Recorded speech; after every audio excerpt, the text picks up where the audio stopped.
বিগত আগামী 3-4-5 মাস নির্বাচন শেষ না হওয়া পর্যন্ত বাংলাদেশে একটি সুষ্ঠু নির্বাচনের মাধ্যমে ফেব্রুয়ারির প্রথমার্ধে একটি নির্বাচনের মাধ্যমে বাংলাদেশে একটি নির্বাচিত সংসদ হবে, একটি নির্বাচিত সরকার হবে।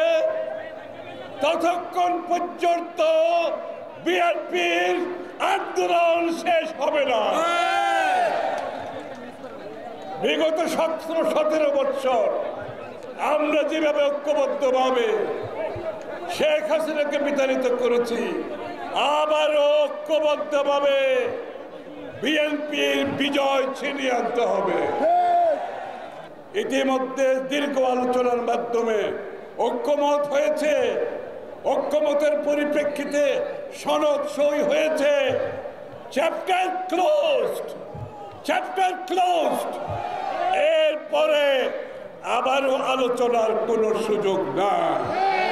আমি আবার পরিষ্কার করে বলছি, ঐক্যমত হয়েছে, সনদ সই হয়েছে, এর বাইরে যাওয়ার কোনো সুযোগ নাই। Chapter closed.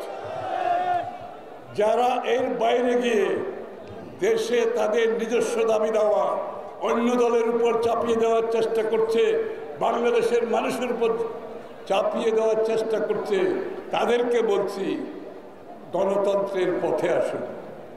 আবার শেখ হাসিনার পথে গেলে চলবে না, স্বৈরাচারের পথে হাঁটলে চলবে না।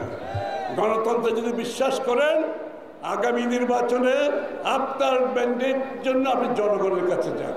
ওই ঢাকায় বসে জোর করে আপনার দাবি আদায়ের জন্য বিএনপি কিংবা আর কারোর উপর চাপ সৃষ্টি করবেন না।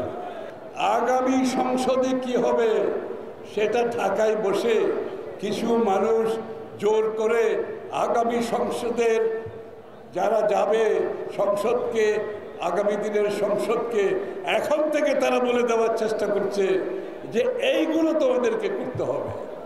হ্যাঁ, যেখানে ঐক্যমত হয়েছে আমরা আর কেউ না করলেও বিএনপি সেই ঐক্যমতের যতটুকু ঐক্যমত আমরা পরিপূর্ণভাবে পালন করব।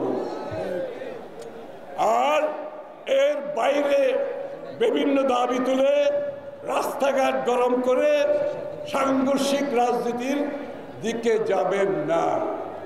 বাংলাদেশের মানুষ শান্তি চায়, বাংলাদেশের মানুষ সহনশীল রাজনীতি চায়, বাংলাদেশের মানুষ দ্বিমত পোষণ করেও আরেকজনের মতের প্রতি সম্মান জানাতে চায়। বিএনপি এই সংস্কৃতিতে বিশ্বাস করে।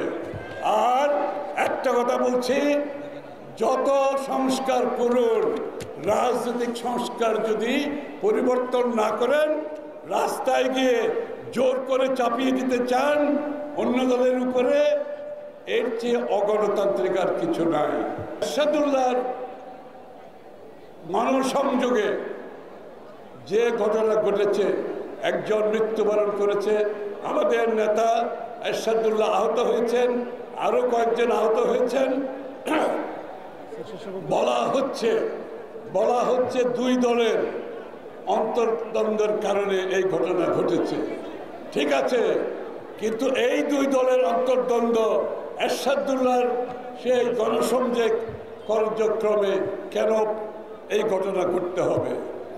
একটা রাজনৈতিক দলের কর্মসূচিতে কেন সেই ঘটনা ঘটতে হবে? তাহলে জনমনে যে প্রশ্ন আজকে উঠেছে, এই দুই দলের অন্তর্দ্বন্দ্বকে কেউ ব্যবহার করে আগামী নির্বাচনকে বাধাগ্রস্ত করার কেউ চেষ্টা করছে কিনা, এই প্রশ্ন জনমনে আজকে উঠেছে। আপনাদের সকলকে চোখ কান খোলা রাখতে হবে।